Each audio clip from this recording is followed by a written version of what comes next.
There are louder baseball moments than this one. There's bigger home runs, more famous names, more October weight, and more obvious mythology. But if you want to understand José Cruz as an Astro, like really understand him, this is the kind of moment you stop at. Top of the seventh in Atlanta, Houston leads 2-1. But it's fragile, still thin. Still the kind of lead that could disappear with a bad inning in Fulton County Stadium. Joe Niekros helped his own cause by getting on base, and Bill Doran moved him up. Craig Reynolds grounds out, which moved Niekro to third. Danny Walling draws a walk, and now José Cruz comes up with runners on first and third with one out. And he wasn't looking for a poster. He wasn't looking to punish the baseball into a different zip code. He was just looking to damage the game in the way he always damaged games. And he does. He drives a triple to right. Joe Niekro scores. Danny Walling scores. Houston's dugout exhales. Atlanta's park goes tight. And suddenly this ordinary Tuesday night between two National League West teams becomes a José Cruz night. Not because he hit the farthest ball, but because he hit the right one. Not always the flashiest Astro and not the most nationally celebrated, but over and over, he was the guy who made the inning turn into something else. And tonight's game is about that specific kind of greatness. Welcome to Astro 3-4, and this is José Cruz on June 26, 1984. Astros 10, Braves 5 at Atlanta Fulton County Stadium. This isn't a nostalgia pick because the box score is cute. This isn't one of those games where the headline got so big that history preserved it automatically. It's just a midseason game in a weird old NL West that included both Houston and Atlanta somehow. Played in front of 16,026 people on a Tuesday night. It still matters because it shows you exactly what Cruz was to the Astros. He was professional, repeatable, he was dangerous, and he was constantly involved in winning baseball. Houston won 10-5 in just 2 hours and 51 minutes, with Joe Niekro getting the win and Rick Camp taking the loss. The other reason this game works is that it gives us José Cruz in his natural habitat, not a museum version, not the retired number version of José Cruz, active José Cruz, working José Cruz. The guy goes 3 for 5, scores once, drives in 2, reaches the gaps, and changes the temperature of the game without really needing to look theatrical doing it. That's the player we're dealing with tonight. Alright, let's get the clubhouse feel right, because this game makes more sense when you understand how both teams arrived. Atlanta walks in at 40-34 and leaves at 40-35. Houston arrives at 34-39 and leaves at 35-39. The Braves are the team above water, the home team, the club with the more obvious star power. It's the club that still thinks of itself as relevant in the division race. Houston's the opposite kind. They're under 500, uneven, still trying to claw back from a lousy opening stretch, and trying to prove last year's 85-win season wasn't just a tease. Bob Lillis's Astros had fallen as much as 10 games under 500 before starting the climb back towards respectability. The Braves room is easier to picture. Dale Murphy's there. Murphy at this point is not just good. He's recently emphatically good. He's the reigning face of the franchise, coming off back-to-back MVP seasons. Joe Torre's in the dugout, already a former MVP as a player, years away from becoming Hall of Fame royalty. As a manager, Atlanta's not yet the Braves dynasty people think of from the 1990s, but it's still a serious baseball team with expectations. Houston's room is different, less glamour, more craft. The Astros are still one of those teams that can make a game feel cramped. They have Joe Niekro's knuckleball. They have Bill Doran and Craig Reynolds doing infield work. They have Danny Walling lurking as an awkwardly valuable hitter. They got Terry Poole doing Terry Poole things. And they have José Cruz. By 1984, he's not a novelty. He's the steady heartbeat of the franchise, and the kind of player our team leans on when it wants a game to become orderly. That's the mood that Houston brings in. So June of 1984 is not a quiet baseball month. 4 days earlier, Ryne Sandberg had just played the game that would become immortalized as the Ryne Sandberg game. the kind of regular season explosion that announces the season's new center of gravity. On this same date, June 26th, Jason Thompson of Pittsburgh hit 4 home runs in a doubleheader against the Cubs. So while Houston and Atlanta are playing this solid, smart, slightly strange division game, the rest of baseball is also throwing off sparks. Above it all hangs the giant story of 1984. The Detroit Tigers had already turned the season into a sustained act of intimidation. And in the National League, the Padres were rising towards the pennant that would eventually come. And that resonates for this game because it tells you what kind of summer this was. The very top of baseball already had a shape. Detroit looked like a monster. San Diego was becoming real.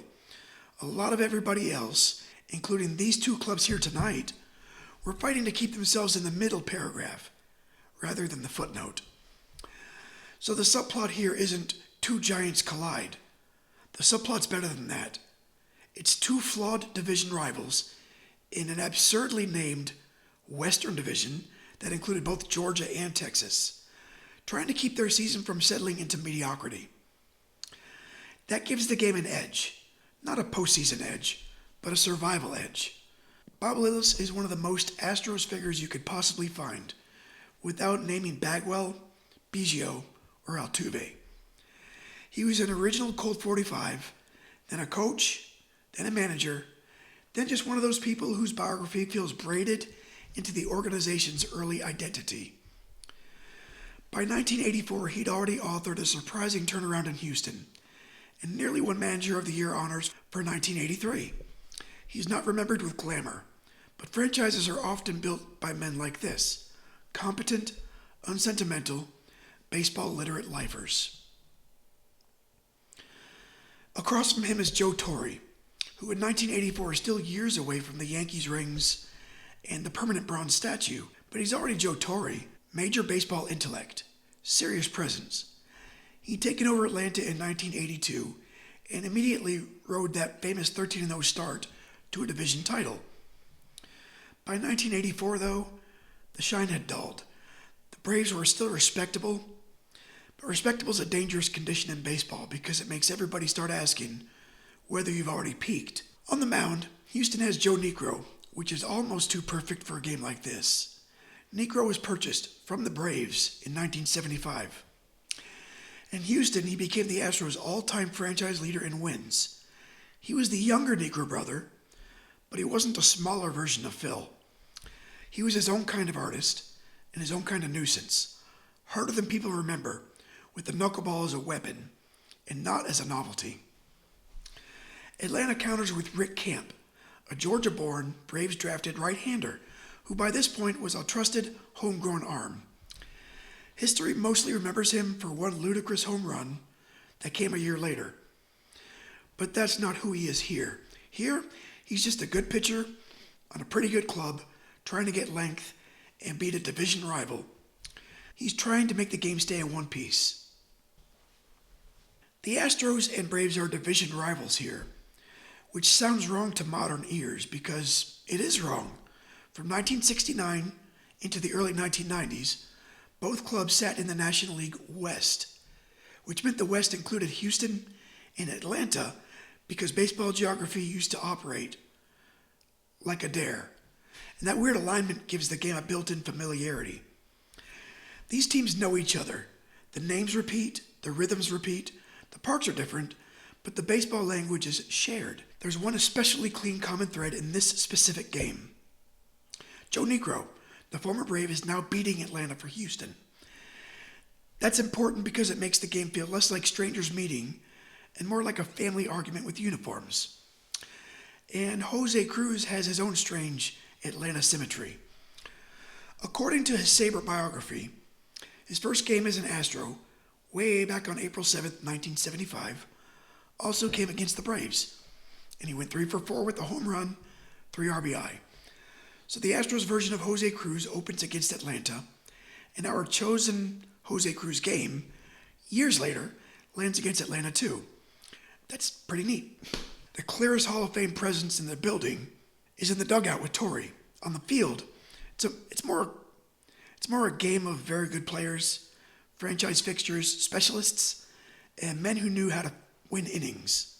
Jose Cruz belongs here. He's one of those players that baseball history undersells you if you rely too much on national noise. Born in Arroyo, Puerto Rico, Cruz debuted with the Cardinals in 1970 and got sold to Houston before the 1975 campaign. In Houston, he became something bigger than an outfielder. He became a franchise shape. Over 13 Astros seasons, he played 1,870 games. He hit .292, stole 288 bases, drove in 942 runs, and he still owns the franchise record with 80 triples. The Astros retired as number 25, and he was part of the inaugural Astros Hall of Fame class. And triples matter here because triples are really what make Jose Cruz feel like himself. Home runs are loud, and doubles are efficient. Triples feel like personality. They require speed, angle, nerve, park awareness, and the willingness to keep going when most players are satisfied with two bags. Cruz was a triples machine in a sport that was already beginning to drift towards other kinds of power, and that makes him feel older and more timeless at the same time. By 1984, he was in his mid-30s, which is usually when baseball starts talking about a player in the past tense. Not with Cruz, though. He was still excellent. Saber notes that he continued to excel in 1984 and earned a second consecutive Silver Slugger as one of the National League's top offensive outfielders. That's what makes this game so useful. We're not catching Jose Cruz on the downslope, telling ourselves a sentimental story because we already know the ending. We're catching him while he's still a live wire. He's still a winning player, capable of taking over a game in the exact skill set that made him beloved in Houston. The game opens quiet. No first inning circus. No instant avalanche. The first two innings mostly feel like teams learning the room.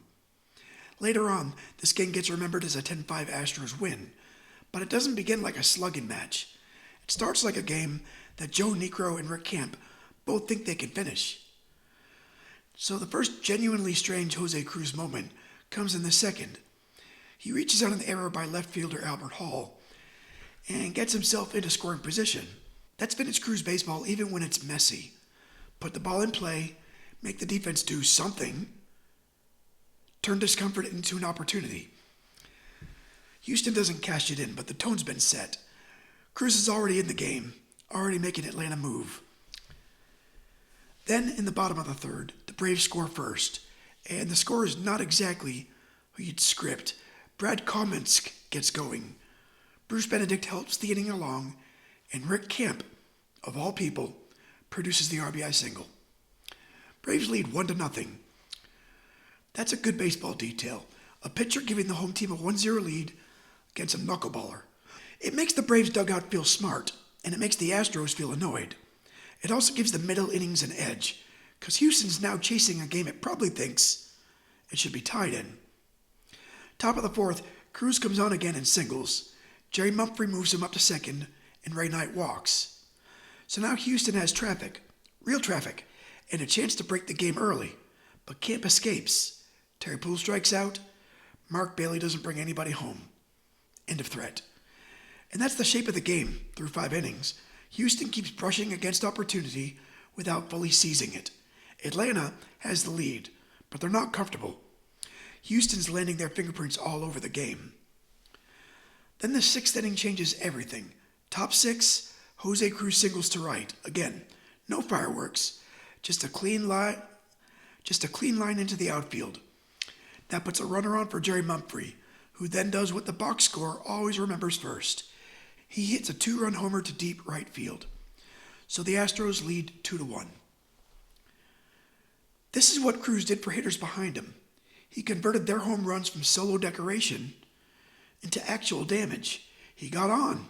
He moved the odds. He made the next swing matter more.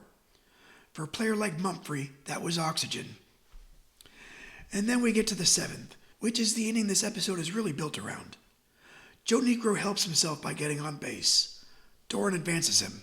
Then Reynolds grounds out. Walling walks. Suddenly, Rick Camp is standing in that classic pitcher problem. Not disaster, but he's got congestion. 1 out, several runners on base, and a hitter at the plate who doesn't need to leave the yard to hurt you. José Cruz hits the triple. Not a wall scraper, not a cheap one, a real Cruz triple, driven to right with the inning opening in front of him. Negro scores, Walling scores, Houston goes up 4-1, and the ballpark changes sides emotionally. Now Atlanta has to scramble. Houston has the margin.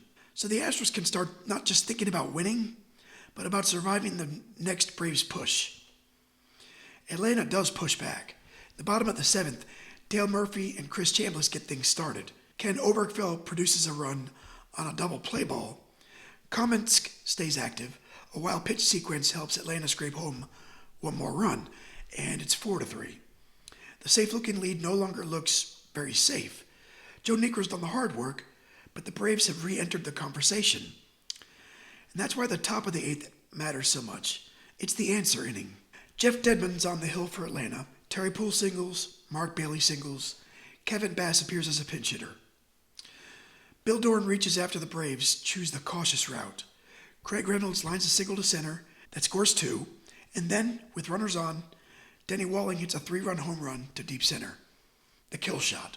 Just like that, Houston goes from tense to spacious, from 4-3 to 9-3, from watch the next pitch to Atlanta's going to need a lot of weirdness.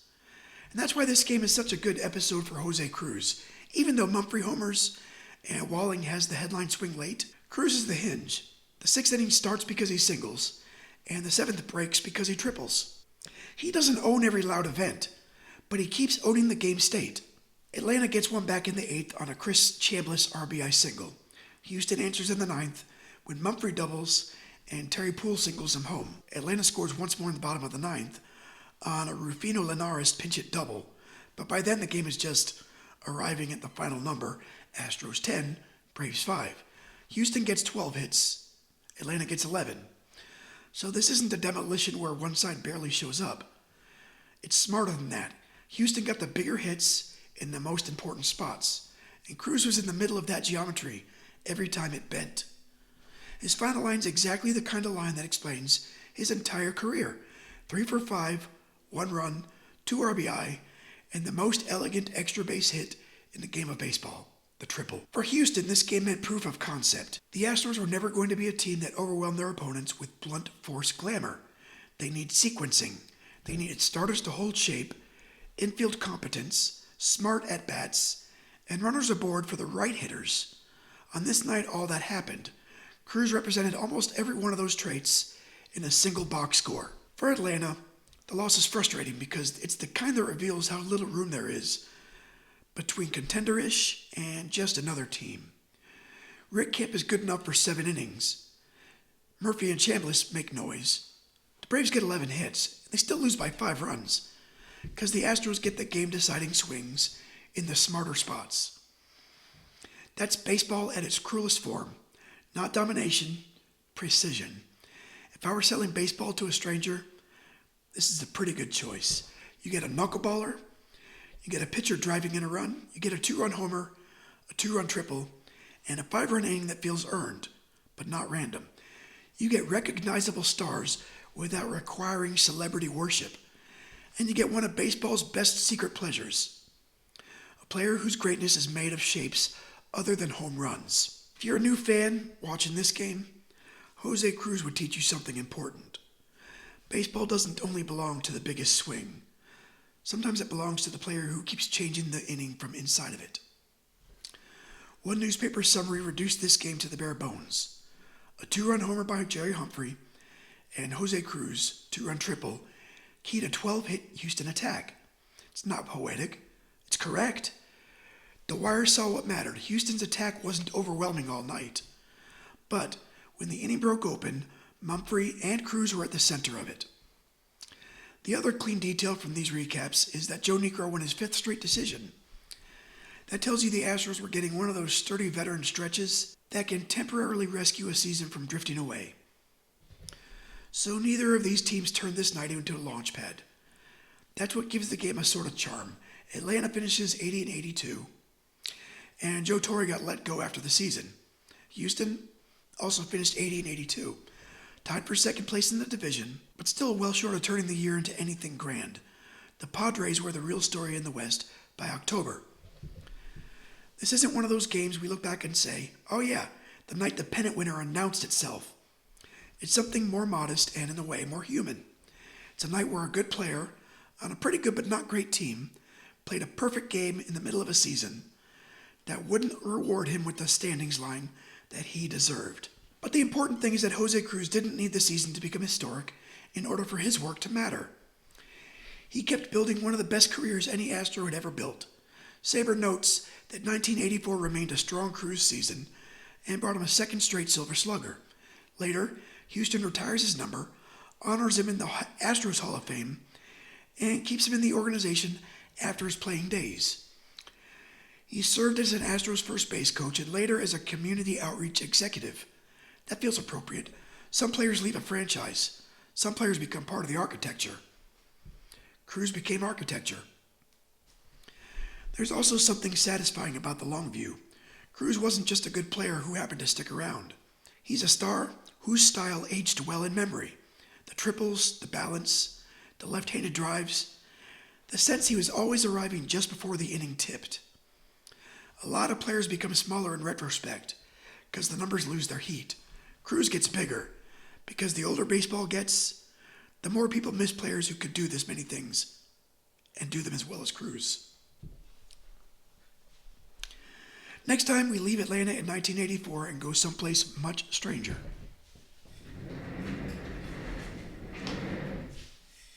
Oh man, I forgot to put it up there. Warrior 10.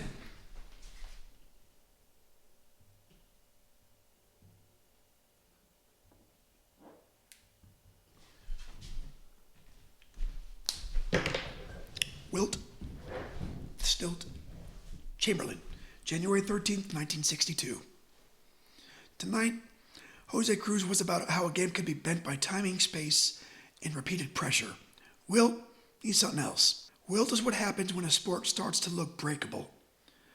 So if tonight's about the elegance of doing the exact amount of damage required, next time is about a player who made requirement feel like an insult. José Cruz didn't need this game to be famous. He just needed it to be his.